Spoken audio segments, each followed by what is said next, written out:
우리는 살아가면서 많은 것이 축복이다라고 하는 그런 생각을 하지요.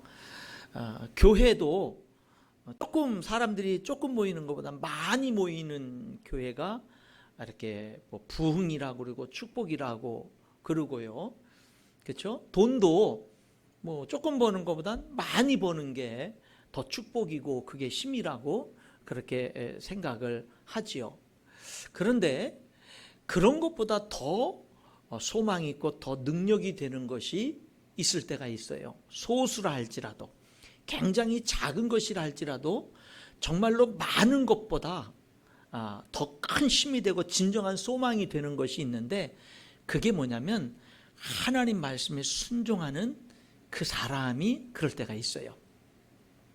에스겔서 33장의 말씀에 보면 이스라엘이 드디어 망합니다. 북쪽 이스라엘이 망했고 남쪽 유다가 드디어 예루살렘이 함락됨으로써 망하게 돼요. 먼저 바벨론의 포로로 끌려간 에스겔 선지자에게 예루살렘이 함락됐다라는 소식을 이제 이스라엘에서 망해서 겨우 도망 나온 사람이 와서 바벨론에 있는 백성들에게 소식을 전하는데, 그 전하기 하루 전날 하나님이 에스겔 선지자에게 환상을 보여주십니다. 그리고 말씀을 하시죠. 말씀을 하시는데 뭐라고 말씀하시냐면 이렇게 말씀하세요. 인자야, 이 이스라엘이 이 황폐한 땅에 거주하는 자들이 말하여 이르기를 아브라함은 오직 한 사람이라도 이 땅을 기업으로 얻었나니 우리가 많은즉 더욱 이 땅을 우리에게 기업으로 주신 것이 되느니라 하는도다.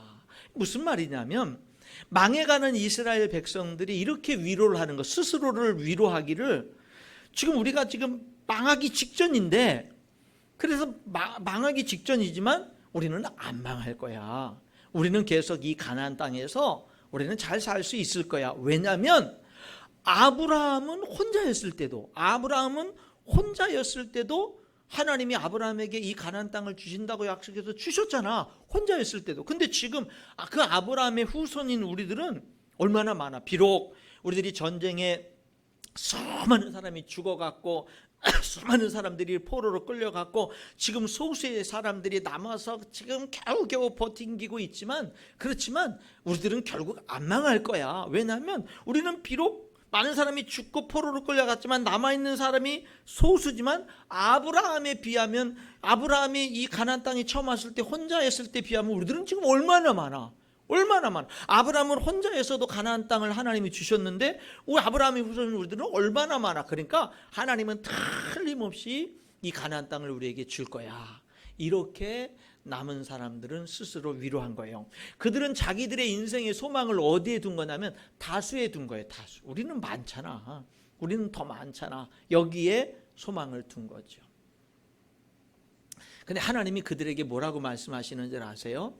하나님이 그러는 거야. 너희들 전쟁에 다 죽을 거고 도망가서 굴에 숨은 사람들은 전염병에 죽을 거고 다 죽을 거야. 다 망할 거야. 너희들은 뭐 아브라함에 비해서 다수이기 때문에 가나안 땅을 여전히 차지하고 살 것이라고 그렇게 다수의 소망을 걸고 얘기하고 있지만 너희들은 다 망할 거야 라고 이렇게 말씀하시는 거예요.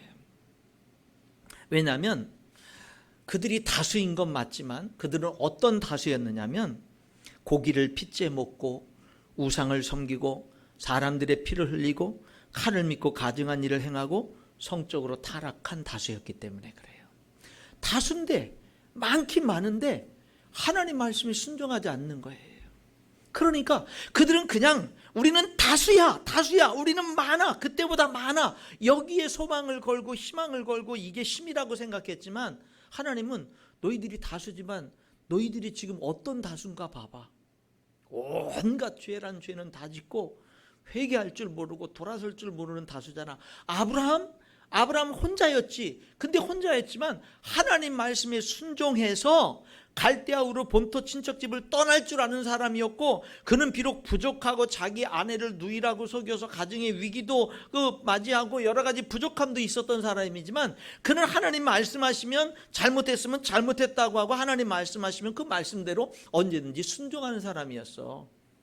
그러니까 그가 가나안 땅을 얻었지. 너희들은 다수가 힘이라고 하지만 하나님은 이렇게 말하는 거예요. 아니야, 다수보다도 비록 소수라 할지라도 하나님을 경외할 줄 알고 하나님 말씀에 순종할 줄 아는, 기꺼이 순종할 줄 아는 사람이 진짜 소망이고 진짜 힘이 되는 거야 라고 말씀하는 거예요. 그러면서 하나님이 덧붙여서 뭐라고 말씀하시는 줄 아세요? 너희들이 왜 나한테 순종하지 못하는 줄 알아? 너희들은 왜 나한테 내 말을 들으려고 선지자에게 나오고 하나님의 말씀이 어떤지도 들어보려고 하는데 결국엔 너희들은 순종하지 않아. 왜 그런 줄 알아? 너희들은 이익을 따라 사는 사람이기 때문이야. 제가 하나님이 말씀하신 말씀을 읽어볼까요? 인자야 내 민족이 담 곁에서와 진문에서 너에 대하여 말하며 각각 그 형제와 더불어 말하여 이르기를 자 가서 여호와께로부터 무슨 말씀이 나오는가 들어보자 하고 백성이 모이는 것 같이 내게 나오면 내 백성처럼 내 앞에 앉아서 내 말을 들으나 그대로 행하지 아니하니 들으나 그대로 행하지 아니하니 이는 그 이유는 그 입으로는 사랑을 나타내어도 마음으로는 이익을 따름이라. 왜 하나님 말씀을 들으려고 하고 하나님의 뜻이 뭔지를 알아보려고 하는데 왜 결국 하나님 말씀에 순종하지 않아요? 실제 삶은 이익을 따라서 살기 때문에, 다시 말하면 그 인생은 욕심을 따라 사는 인생이기 때문에. 야고보서 1장 15절에 욕심이 잉태한 즉 죄를 낳고 죄가 장성한 즉 사망을 낳느니라 말씀했는데 이 말씀이 그대로 이스라엘 백성들에게 이루어진 겁니다. 여러분, 왜 하나님 말씀을 듣는 걸 좋아하는데 왜 순종하지 않아요? 결국엔 나는 이익을 따라 살기 때문에, 욕심을 따라 살기 때문에 그런 거예요. 오늘 저와 여러분 우리들의 삶을 한번 돌이켜볼 때 나는 내 욕심을 따라서 내 인생을 주로 중요한 결정들을 하고 내 욕심을 따라 사는가? 나는 어떻게 하든지 하나님의 뜻이 무엇인지 알려고 하고 어떻게 하든지 하나님의 말씀을 따라 사는가 하는 걸 한번 스스로에게 질문해 볼 필요가 있어요. 욕심을 따라 살면 결국 말씀에 순종할 힘이 없어요. 결국 말씀에 순종을 못해요. 그런데 여러분, 여기 이스라엘 백성들은 지금 마지막 희망의 소망의 끈을 갖고 있는 게 다수라는 것에, 아브라함 한 사람에 비교하면서 다수라는 것에 소망을 두고 있었는데 그러나 결국 그들은 망하고 말았습니다. 자, 그러면 여러분, 다수보다 강했던, 다수보다 진정한 소망이었던, 다수보다 진정한 힘이 되었던 이 아브라함은 어떤 사람이었는가? 지지난달에 7월달 가정주일에 이 아브라함의 생애를 창세기 12장에서 전했어요. 이 아브라함이, 믿음의 조상 아브라함이 믿음의 시작을, 출발을 어떻게 했는지라는 것을 12장에서 전하면서 그때 아브라함의 믿음의 특징이 첫 번째가 뭐였냐면은 말씀을 따라가는 삶. 두 번째가 뭐였느냐면요, 예배가 중심이 되는 삶. 장막을 옮길 때마다 예배를 드렸죠. 세 번째가 뭐였느냐면은 그도 부족하고 실패하고 넘어졌지만 넘어져서 일어나면은 염치 없고 죄송하고 부족하지만 여전히 하나님께로 나아가는 삶. 내가 죄를 졌어요. 하나님 앞에 면목도 없고 고개들 면목도 없어요. 그렇지만 다시 일어나서 면목 없지만 그냥 하나님께 나가는 거예요. 그게 소망이 있는 거예요. 내가 부족해가지고 가정의 위기를 가져오고 하나님 앞에 큰 잘못을 저질렀어요. 그걸 깨달았어요. 그리고 부족하고 내가 여전히 부족한 자고 염치 없지만 다시 일어나서 또 하나님 앞에 나가는 거예요. 거기에 소망이 있었던 거예요. 아브라함은 하나님을 알았어요. 하나님은 받아주신다는 사실을 알았어요. 그리고 자기는 부족하다는 걸 알았어요. 그렇기 때문에 내가 하나님 앞에 완전하지 못하고 완벽하지 못하다는 걸 알았어요. 그런 완벽하지 못하고 완전하지 못하고 때로는 범죄하고 넘어지지만 그런 내가 하나님 앞에 진정 회개하는 마음으로 나가면 하나님은 다시금 받아주시고 다시금 이렇게 세워주신다는 걸 알았어요. 그래서 여전히 그의 삶에는 여전히 넘어짐이 있었지만 끊임없이 포기하지 않고 하나님 앞에 나아갈 때 그는 결국 일어설 수가 있고 믿음의 조상이 될 수가 있었던 겁니다. 오늘 본문은 지난 7월 달에 이 아브라함의 생애의 믿음의 출발, 아브라함은 어떤 믿음으로 출발했는지를 우리들이 말씀을 들었다면 오늘 이 창세기 14장은요 하나님께 영광을 돌리는 아브라함이에요. 그럼 오늘 본문을 통해서 우리는 아브라함이 어떻게 하나님께 영광을 돌렸는가라는 것을 우리들이 한번 주목해 보는 거죠. 여러분, 이 아브라함이 하나님께 영광을 돌리는 데 있어서는 영광 돌릴 만한 힘이 있었어요.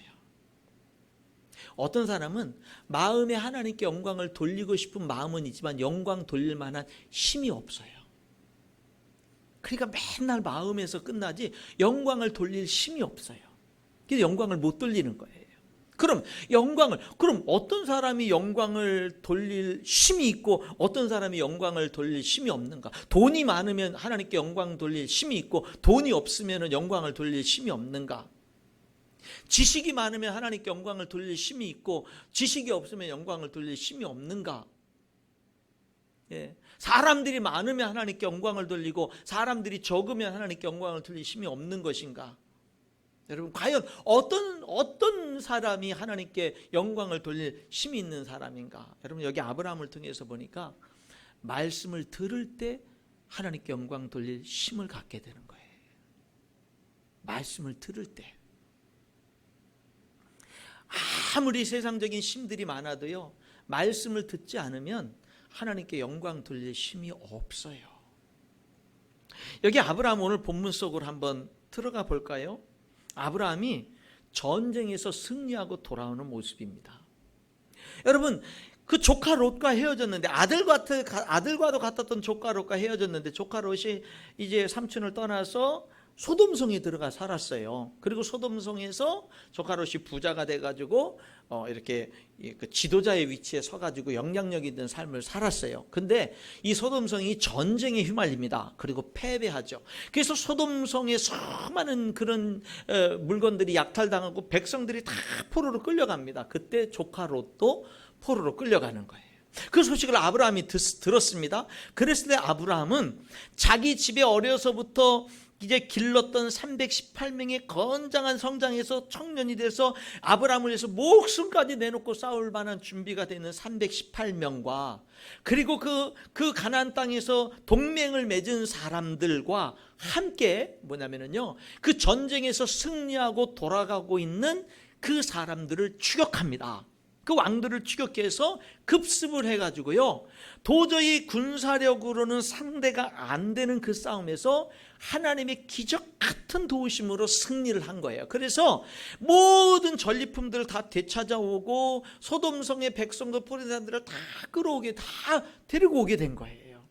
그렇게 해서 도저히 이길 수 없는 그 전쟁에서 조카를 살리겠다라고 목숨 걸고 나갔던 이 아브라함이 정말 기적 같은 승리를 거두고 돌아오는 그 길에 두 왕, 살렘 왕 멜기세덱이라는 사람과 그 다음에 소돔 왕이 이 아브라함을 영접하러 나오는 거예요. 이게 승리하고 돌아오는 아브라함을 맞이하는 겁니다. 두 왕이 맞이해요. 그런데 소돔 왕이 아브라함을 맞이하기 전에 누가 먼저 맞이하냐면 살렘 왕 멜기세덱이 아브라함을 맞이하는 거예요. 여러분, 사람이 결혼을 하면은요, 한 남자가 젊은 섹시 세덱을 맞이하잖아요. 여기 아브라함은 멜기세덱을 맞이했어요. 그렇죠? 멜기세덱을 맞이합니다. 근데 이 멜기세덱을 오늘 본문에는 뭐라고 얘기를 하냐면 이렇게 얘기를 하죠. 18절에 살렘 왕, 그는 왕이에요. 살렘 왕인데 멜기세덱이 떡과 포도주를 가지고 나왔으니 그는 지극히 높으신 하나님의 제사장이었다. 그러니까 이 사람은 왕이면서도 지극히 높은 하나님의 제사장이었어요. 신약성경 히브리서 7장 1절부터 3절에 보면 이 멜기세덱은 살렘 왕이요 지극히 높으신 하나님의 제사장이라 여러 왕을 쳐서 죽이고 돌아오는 아브라함을 만나 복을 빈 자라. 아브라함이 모든 것의 10분의 1을 그에게 나누어 주니라. 그 이름을 해석하면 먼저는 의의 왕이요 그 다음은 살렘 왕이니 곧 평강의 왕이요 아버지도 없고 어머니도 없고 족보도 없고 시작한 날도 없고 생명의 끝도 없어 하나님의 아들과 닮아서 항상 제사장으로 있느니라. 이 멜기세덱은 살렘 왕 멜기세덱은요 지극히 높으신 하나님의 제사장이었는데 하나님의 아들과 닮았다. 그래서 이 사람이 바로 이제 예수님을 예표하는 그런 제사장이었어요. 그러니까 이 제사장이 가장 먼저 전쟁에서 돌아온 아브라함을 딱 만나가지고 이 멜기세덱이 하나님의 이름으로 그를 축복하고 하나님의 메시지를 전하는 거예요. 그 말씀을 들으니까 전쟁에서 돌아오는 그가 제일 먼저 하나님의 종을 만나고 하나님의 말씀을 들으니까 하나님께 영광을 돌릴 힘을 갖게 되는 거예요. 그러면은 이 멜기세덱은 아브라함에게 어떤 말을 했을까? 두 가지 말을 합니다. 중요한 두 가지 말을 하게 되는 모습을 보게 되는데 19절에 이렇게 말합니다. 그가 아브라함을 축복하여 이르되 천지의 주제시여 지극히 높으신 하나님이여 아브라함에게 복을 주옵소서. 20절 너희 대적을 내 손에 붙이신 지극히 높으신 하나님을 찬송할지로다. 여러분 이 멜기세덱이 아브라함을 맞이하며 두 가지를 말합니다. 첫 번째 뭐라고 얘기하냐면 하나님이 내게 복을 주시기를 원한다. 두 번째는 뭐냐면요, 너 하나님을 찬송해라. 너 하나님께 영광 돌려라. 이 두 가지를 얘기하는 거예요. 여러분 첫 번째가 뭐라고 그랬어요? 하나님 아브라함에게 복을 주시옵소서. 여러분 조금 이상하지 않아요? 아브라함은 이미 복을 받았어요.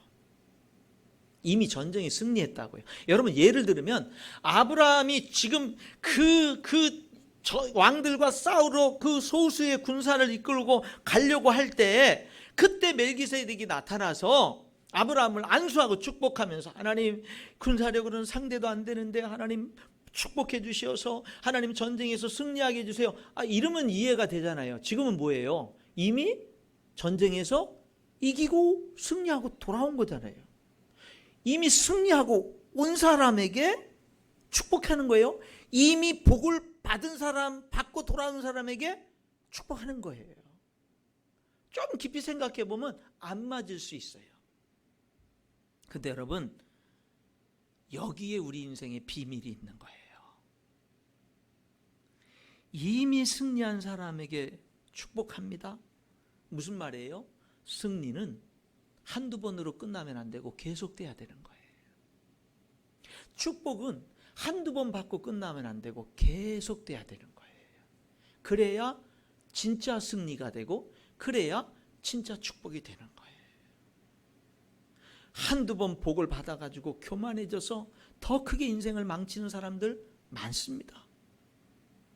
한두 번 큰 복을 받아가지고 교만해져서 넘어지는 사람들 많습니다. 승리가 저주가 되고 축복이 저주가 되는 사람들 많습니다. 많아요. 여러분 여기 그 하나님의 지극히 높으신 하나님의 제사장 멜기세덱은요 승리하고 돌아오는 아브라함, 복을 받고 돌아오는 아브라함에게 복을 빌어주는 거예요. 너 계속 복이 필요해.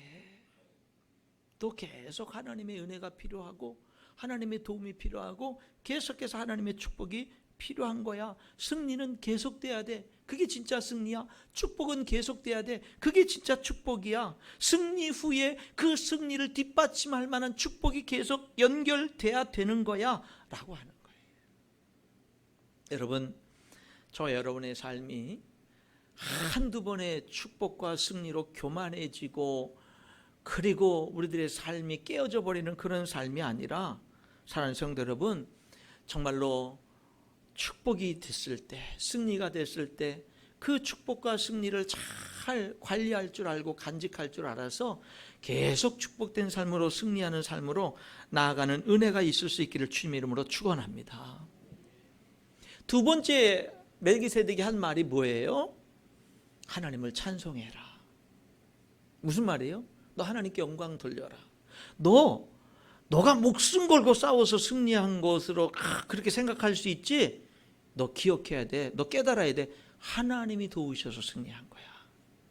너 이거 이길 수 없는 싸움이잖아. 하나님이 도우셔서 승리한 거 너 그거 기억해야 돼. 너가 잘하고 너 연합군들이 잘하고 네 318명 집에서 기른 사람들이 너를 위해서 목숨까지 내놓고 싸워가지고 그래서 승리한 것 같지. 그러나 사실은 하나님이 도와주신 거야. 여러분 진짜 축복은요 축복이 임했을 때 하나님께 감사할 줄 아는 거예요. 하나님께 영광을 돌릴 줄 아는 거예요. 그게 진정한 승리가 되고 진정한 축복이 되는 거예요. 멜기세덱은요 이 아브라함이 딱 승리하고 돌아올 때 정말 중요한 두 가지를 얘기한 거예요. 하나는 그를 축복해주고 하나는 하나님을 찬송해라. 하나님께 영광을 돌려라. 여러분, 여러분의 인생에 멜기세덱이 있어야 돼요. 여러분의 인생에 여러분에게 정말 하나님의 말씀을 바르게 전해줄 하나님의 사람이 있어야 돼요. 여러분 스스로가 그런 사람을 여러분 마음속에 가지고 있어야 돼요. 여러분 스스로가. 난 없어. 아니에요. 여러분 스스로가 만들어야 돼요. 내가 그분은 하나님의 종으로 내가 인정을 해. 그분도 부족함이 있고 연약함이 있고 허물이 있지만 그분은 하나님의 사람이야. 내가 그분의 말씀이라고 한다면 난 기꺼이 내 뜻을 걷고 순종할 거야. 있어야 돼요, 여러분. 목사인 저도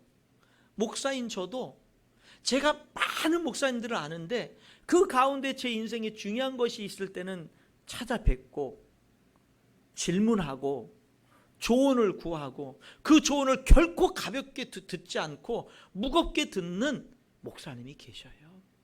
내가 만드는 거예요. 내가 찾아가는 거예요.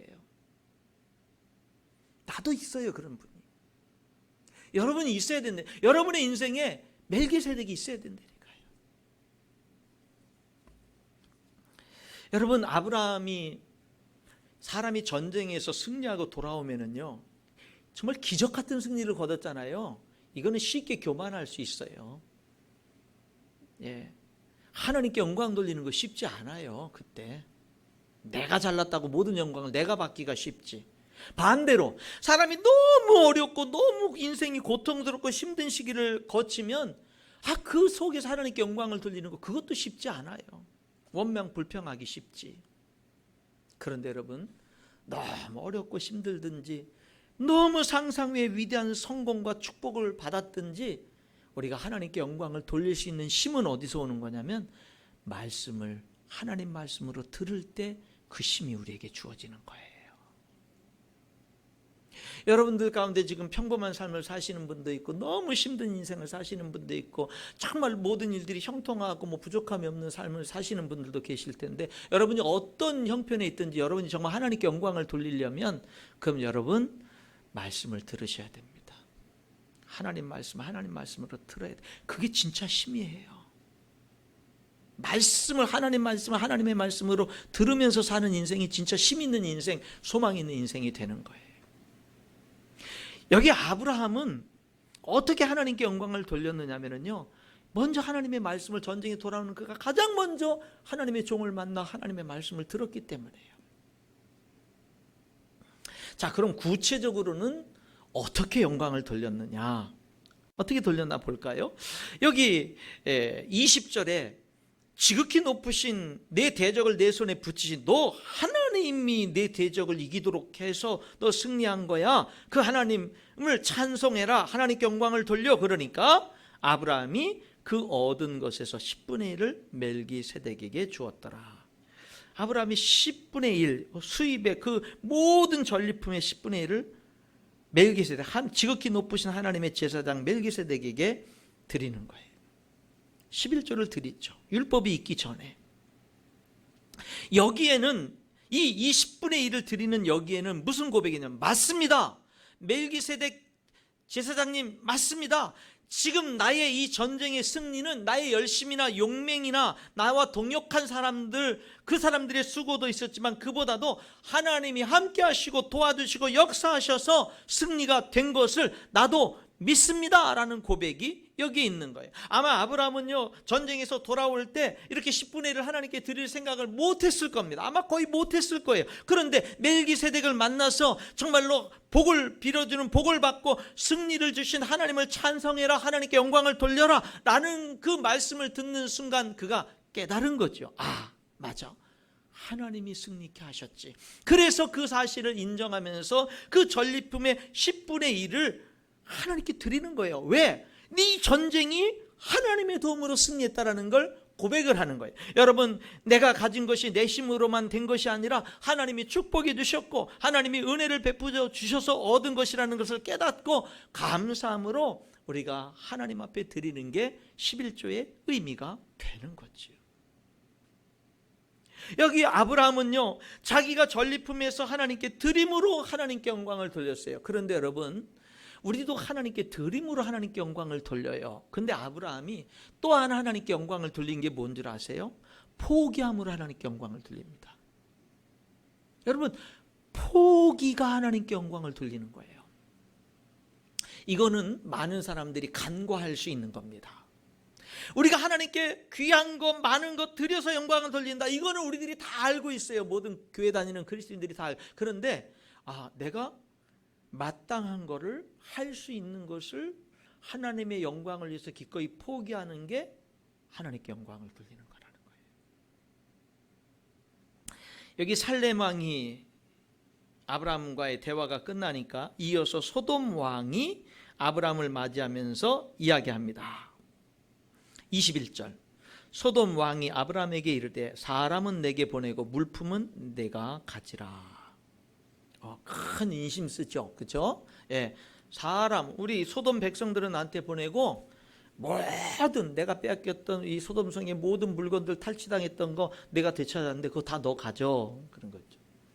예, 선심 쓰는 거 같은데 그 당시는요, 전쟁에서 승리하면 승리한 사람이 모든 전리품을 갖게 되는 게 일반적인 거예요. 그러니까 소돔 왕이 그렇게 말 안 해도 아브라함이 가지면 그냥 끝나는 거예요.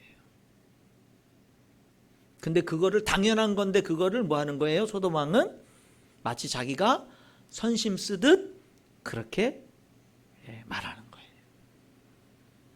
그건 아브라함이 당연히 가져야 되는 거예요. 엄청난 물질적인 축복이죠. 근데 아브라함이 이렇게 말합니다. 아브라함이 소돔 22절 소돔 왕에게 이르되 천지의 주제시요 지극히 높으신 하나님 여호와께 내가 손을 들어 맹세하노니.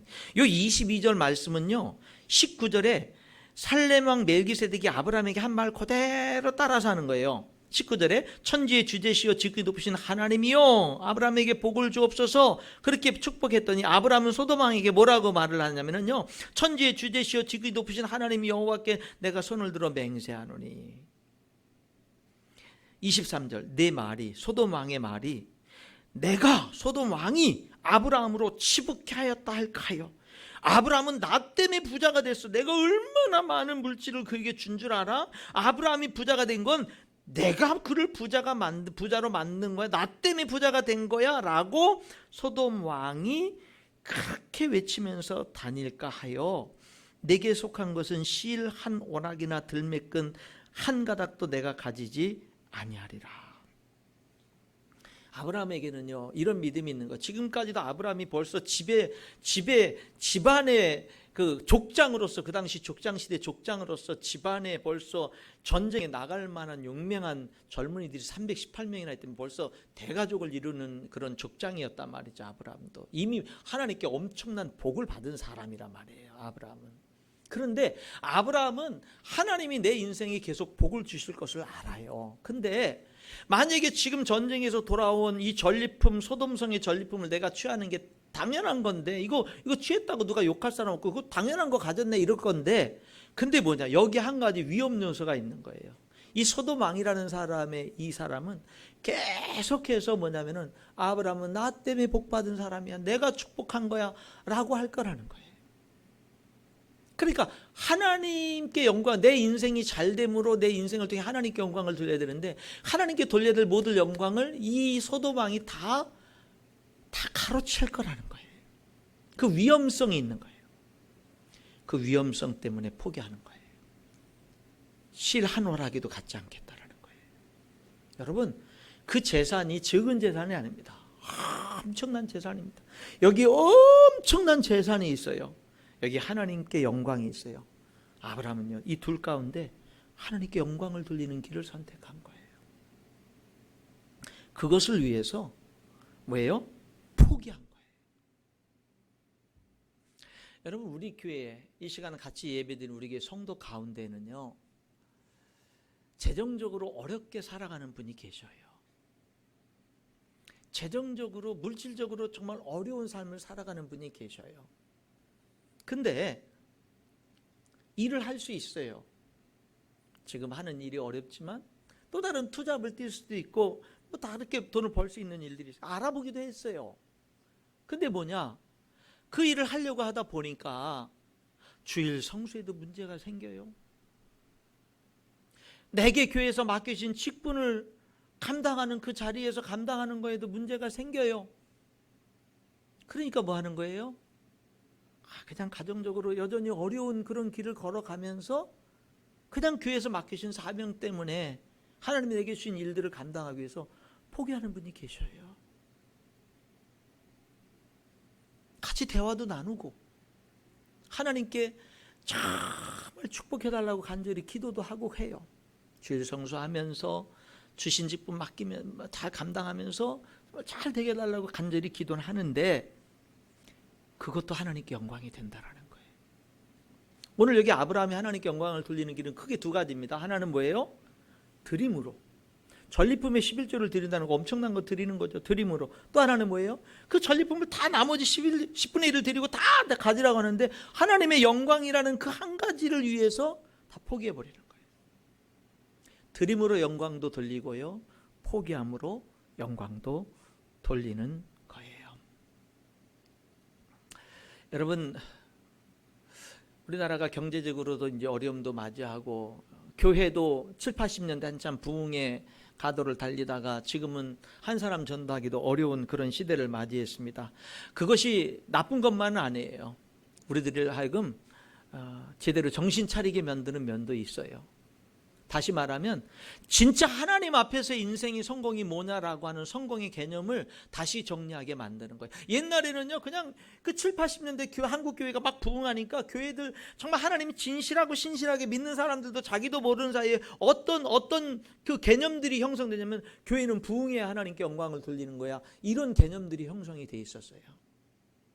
근데 지금 정말 세상에 나가면 잘 먹고 잘 살 수 있는 길들 하나님이 부르셔서 다 내려놓고 정말로 그 개척을 하고 그 정말 5년, 10년, 20년 계속해서 성도들과 함께 이렇게 하지만 여전히 성도들은 많이 않고 10명, 20명, 30명 되는 성도들과 함께 자기 평생을 다 드리면서 이렇게 살아가는 목사님들 많습니다. 그분들 같이 나눠보고 하면은 정말 하나님 말씀대로 살려고 진실하게 살려고 얼마나 노력하는지 몰라요. 많습니다. 훌륭한 주의 종들. 그렇다고 그분들이 다 그렇게 훌륭하고 하나님께 헌신된 만큼 뭐 개척하고 수백 명, 수천 명, 수만 명 교회를 하고 뭐 잘 먹고 잘 살고 그러느냐? 아닙니다. 아닙니다. 어떤 분들은요 자녀들이 좀 도와주지 않으면 먹고 살기도 힘들면서 그 길을 계속 가는 사람들도 많습니다. 많아요.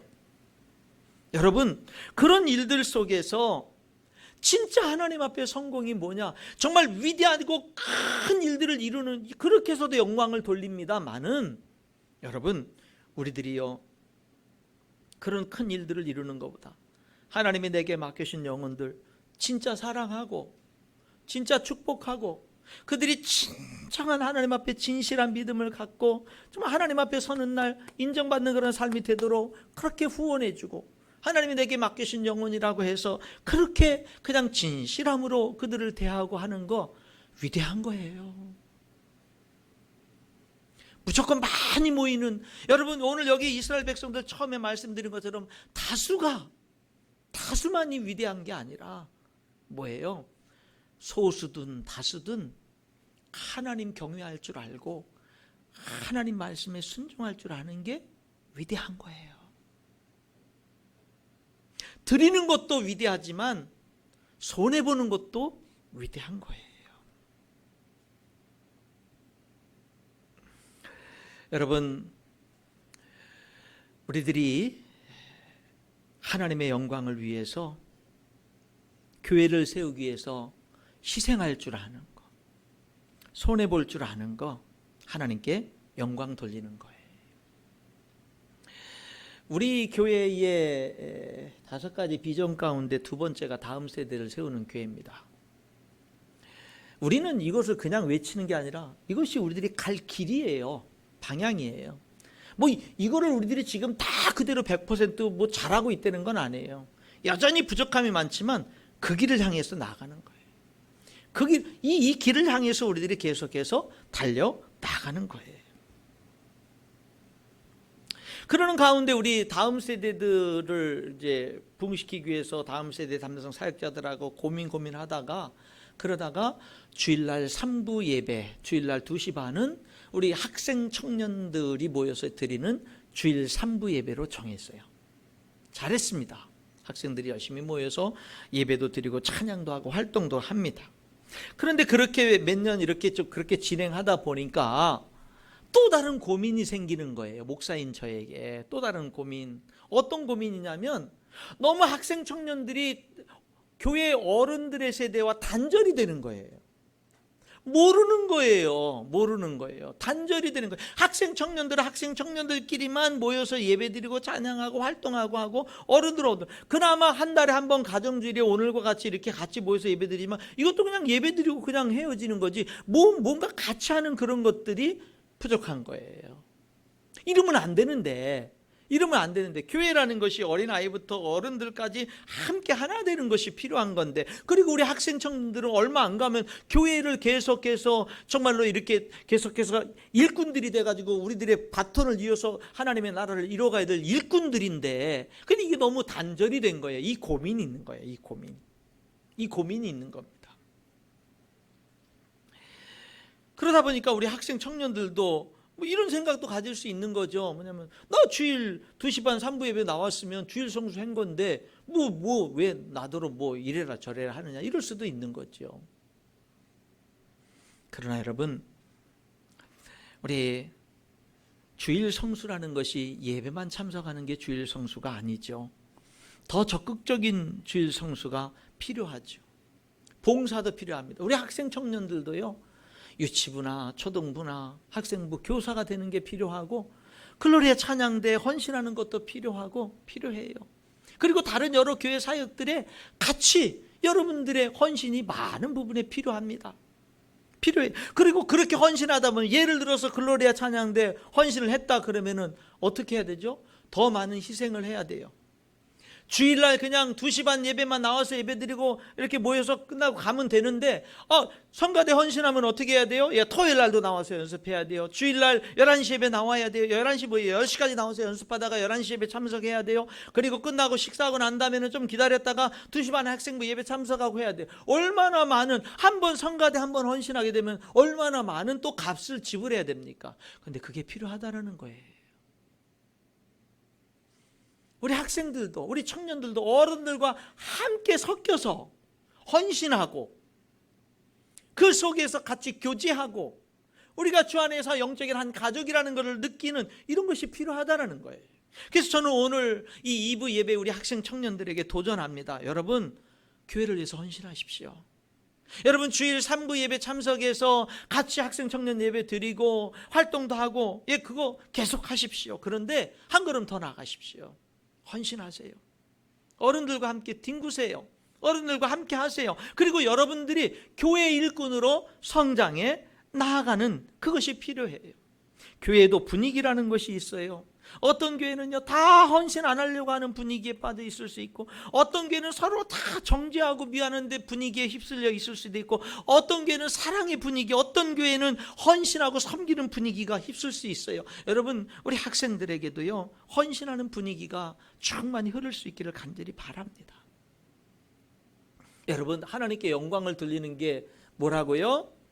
드림으로 영광을 돌리지만, 하나님의 영광을 돌리기 위해서 내가 기꺼이 당연히 취할 수 있는 것을 취하지 않고 포기함으로도 내가 하나님께 드린 건 아무것도 없지만 그저 하나님의 영광에서 포기한 것밖에 없지만 그것으로도 하나님께 영광을 돌린다라고 하는 거예요. 마지막으로 한 가지 더 주목해야 될 것이 뭐냐면, 여기 아브라함이 포기했잖아요. 근데 성숙한 포기예요. 마지막 절 볼까요? 오직 젊은이들이 먹은 것과 나와 동행한 아넬과 에스골과 마므레의 분깃은 제할지니 그들이 그 분깃을 가질 것이니까, 자기는 희로하기 하나도 갖지 않는데, 근데 뭐예요? 함께 전쟁에 참석했을 때 먹은 거, 그리고 거기 동행했던 사람들의 목, 당연히 그들이 받을 목, 그거는 다 챙겨주는 거예요. 내가 이렇게 헌신하니까 너희들도 나처럼 받지 마라, 이렇게 하는 것이 아니라, 나는 이렇게 하지만, 내 믿음으로 하려면 나는 이렇게 하지만 너희들은 너희들이 알아서 해. 내가 이렇게 교회 헌신하는데 넌 왜 이렇게 헌신 안 해? 내가 이렇게 하는 것처럼 너도 나처럼 이렇게 해야 되는 거 아니야? 그게 아니에요. 그들이 하나님께 영광을 돌리는 거예요. 오늘 우리들에게는 어떤 연약함이 있느냐면, 내가 이렇게 하니까 너도 나처럼 하나님께 영광을 돌려야지, 너는 왜 그렇게 안 해? 라고 하는 생각이 우리에게 찾아올 수가 있는 거예요. 그러나 여러분, 그거 아닙니다. 나는 내가 감동받은 대로, 나의 믿은 대로 내가 하나님께 헌신하는 걸로 끝이에요. 다른 사람은 그들이 알아서 하는 거예요. 여러분, 저와 여러분은요, 다른 사람들의 상황을 다 알지 못합니다. 어느 정도는 알지만 다 알지 못합니다. 여러분, 성도와 A라는 성도와 B라는 성도 간에 오해와 갈등과 다툼이 있을 때, 서로 간에 이 사람이 정말 하나님 사랑하는 사람이에요. 이 사람도 정말 하나님 사랑하는 사람이에요. 근데 둘이 하나님 일을 하다가 만약에 어떤 그 오해와 다툼이 생겼어요. 상처를 받았어요. 서로 상처를 받았어요. 그래서 서로에 대해서 피하고 싫어하고 미워하는 마음이 생겼어요. 그랬을 때 목사는 그제 A라는 사람이나 B라는 사람에게 품어줘라, 사랑해라, 용서해라, 이렇게 말을 하죠. 그런데 어떤 때는 목사가 이 사람의 좀 더 깊은 사정을 알고 이 사람의 깊은 사정도 알아요. 그래서 만약에 A라는 사람이 B라는 사람의 그 사정을 좀 더 알면은 오히려 막 도와주고 오히려 더 사랑해 줬을 텐데, 그걸 몰라서 지금 오해하고 있어요. B라는 사람이 A라는 사람의 사정을 조금 더 알았더라면은 정말 그 격려해주고 위로해주고 사랑해 줄 텐데, 그걸 몰라서 지금 오해하고 있어요. 그걸 어떤 때는 목사가 양쪽에서 둘을 다 아는 경우가 있는데, 근데 이 사정을 이 사람에게 말할 수 없고 이 사정을 이 사람에게 말할 수 없을 때도 있는 거예요. 그러니까 그 사정은 말할 수 없으니까 용서해, 품어줘, 사랑해, 털어버려, 이렇게 얘기할 수밖에 없죠. 여러분, 그렇게 여러분들 권면할 때 아멘 하세요. 그럴 때 그냥 계속 버팅기지 마시고 아멘 하세요. 아멘. 그러나 내가 모르는 상황에서 내가 받은 상처를 생각하면 그게 쉽진 않습니다. 그러니까 그거 가지고 하나님 앞에 나가서 기도할 때 그런 걸로 기도하는 거예요. 하나님, 나 정말 내가 당한 거 이거 너무 억울하고 분하고, 하나님 정말 내가 이 용서도 안 되고 딱 못하겠어요. 근데 하나님의 뜻이 그거라며요. 하나님, 저 좀 도와주세요. 저를 좀 하나님 마음 주세요. 저를 좀 도와주세요. 그게 기도예요. 그리고 이상하게 그게 되어지는 거, 이걸 통해서 내 삶의 영역이 넓어지는 거예요. 그게 위대한 거 아니에요? 하나님께 많이 드리는 것도 위대한 겁니다. 그 분명히 위대한 거. 여러분, 드리는 거 쉽지 않은 거거든요. 위대한 거예요, 그거. 그러나 여러분, 사람을 품는 거 위대한 거예요. 용서하고 사랑하고 섬기는 거, 그거 위대한 겁니다. 너희가 서로 사랑하면 이로써 모든 사람이 너희가 내 제자인 줄 알리라. 우리는 다른 사람들을 격려할 수 있어요. 우리 그렇게 하자라고 도전할 수도 있어요. 그러나 판단이나 정죄는 우리 몫이 아니에요. 그건 하나님의 영역인 겁니다. 우리는 다른 사람의 사정을 다 알 수도 없어요. 다 말할 수도 없습니다. 저마다 다 달라요. 여기 아브라함은요, 자기는 그렇게 엄청난 희생을 하면서 자기 전리품 마땅한 몫을 내려놓지만 다른 사람들 거는 다 챙겨주는 거예요. 다른 사람은 챙겨주는 거예요. 내가 이렇게 하니까 너희도 나처럼 해. 그게 아니었다라고 하는 겁니다. 사랑하는 성도 여러분, 오늘 우리는 이 창세기 14장에서 하나님께 영광을 돌리는 아브라함인데, 그가 어떻게 영광을 돌리느냐? 하나님 말씀을 들음으로 영광을 돌릴 수 있는 힘을 얻었어요. 그리고 하나님께 드림으로 영광을 돌렸고, 기꺼이 당연한 것을 하나님의 영광에서 포기함으로 하나님께 영광을 돌렸습니다. 그러나 그러면서 다른 사람들도 나처럼 해야 돼 라고 하지는 않았어요. 내가 하는 것으로 끝이에요. 오늘 이 말씀이 저와 여러분이 하나님께 영광을 돌리는 삶에 힘이 되는 말씀이 될 수 있기를 주님의 이름으로 축원합니다. 기도하겠습니다.